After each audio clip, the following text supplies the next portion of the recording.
Bagong mukha ng pag-asa para sa pamilyang PNP. Formal nang binuksan ang mas pinaganda at modernong Child Development Center na naglalayong magbigay ng world-class na kalinga at ligtas na kapaligiran para sa maagang edukasyon ng mga anak ng ating mga kapulisan. Isang bagong simula na puno ng pag-asa ang sumalubong sa pamilya ng PNP itong Lunes, Hunyo 15. Matapos formal na buksan ang mas pinaganda at modernong PNP Child Development Center sa Camp Brigadier General Rafael T. Crame, Quezon City. Ang makulay na blessing at inauguration ay pinangunahan ni Police Lieutenant General Bernard M. Banac, the Deputy Chief PNP for Administration. Kasama ang National Advisor ng PNP OLC Foundation Incorporated na si Mrs. Mary Rose O. Nartates. Ang pagbubukas ng pasilidad na ito ay buhay na patunay sa tapat na pagsasakatuparan ng agenda ng pamunuan na unahin ang welfare and development ng pamilya ng bawat pulis. Isang konkretong hakbang upang matiyak na ang bawat anak ng ating mga bayani ay lumalaki sa isang ligtas, maayos at mapagkalingang kapaligiran. Nagsimula ang aktibidad sa isang taimtim ng pagbabasbas ng bagong pasilidad sa pamumuno ni Police Colonel Julius B. Cruz, OIC ng Chaplain Service. Sinundan ito ng makasaysayang ribbon cutting at unveiling of marker ni na Police Lieutenant General Banac at Mrs. Mary Rose Nartates. Dumalo rin sa aktibidad ang PNP Command Group ng DPCR at PKG, PNP OLCFI, LGU Quezon City at personal ng CHS na siya ring nagbigay diin na ang pamumuhunan sa kinabukasan ng mga bata ay pamumuhunan din sa mas matatag na bukas ng buong bansa. Ang tagumpay ng proyektong ito ay bunga ng dedikasyon at husay ng Police Community Affairs and Development Group sa ilalim ng liderato ni Police Brigadier General Vina H. Guzman, Director ng PKG. Bilang pangunahing puwersa sa likod ng inisyatibong ito, ipinamalas ng PKG ang tunay na esensya ng serbisyong may puso sa pamamagitan ng pag-aalaga sa kapakanan ng sarili nitong hanay. Kami po ay tinahasan na mamumuno, lalo-lalo na sa operation at administrative na aspeto.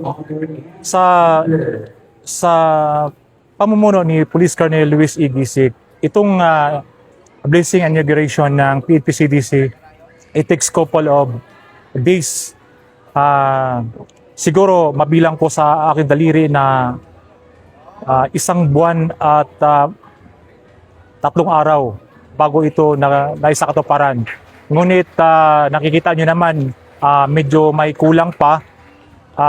Ang purpose lang naman dito ay para sa mga kabataan natin, lalo-lalo na sa ating mga future learners at saka sa future leaders.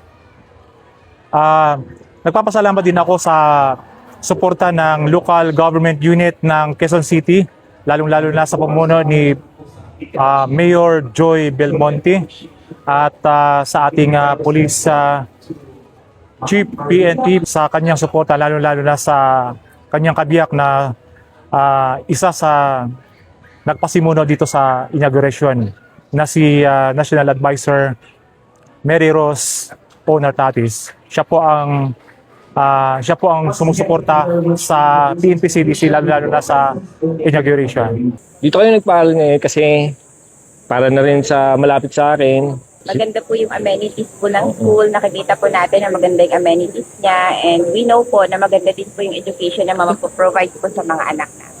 Maraming salamat po sa PNP Camp Crame Development Center. What am I expecting here in CDC? I expect that this CDC will focus on the character and development of the children. That is much more important than any other learning. With regards dito sa opening ng class ngayon, dito sa Child Development Center, so napakaganda po ng programa ng Philippine National Police para sa mga bata. Then yung facilities po dito ngayon, ngayong opening is napakaganda po. Very friendly environment and po siya, conducive learning para po sa mga bata while yung mga parents nila is nasa trabaho.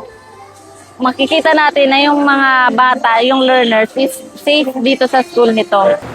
To the parents of the CD's Child Development Center, sana nagustuhan ninyo ang suporta namin ni Chief PNP. Part ito ng kanyang programa sa moral and welfare. Ang Child Development Center para sa mga anak ninyo. So, alam namin na ang ganitong edad, ang preschool ay formative years at napaka-importante sa kanila to.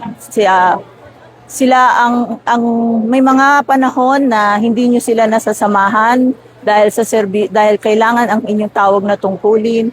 Kaya pinaganda namin ang Child Development Center para dito nyo dadalhin ang inyong mga anak na kampante kayo, na mabibigyan sila ng magandang edukasyon at maaalagaan sila ng mga PNP personnel at ang staff din ng CDC.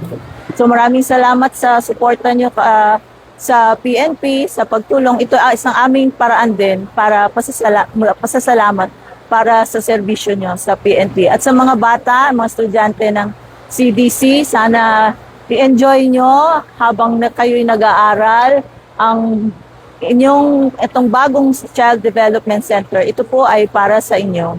Mula rito sa PNP Child Development Center, ako po si Patrol Woman Sari Bernales. Nagbabalita para sa Police News Network. Bagong PNP para sa bagong Pilipinas. Serbisyong mabilis, tapat at nararamdaman.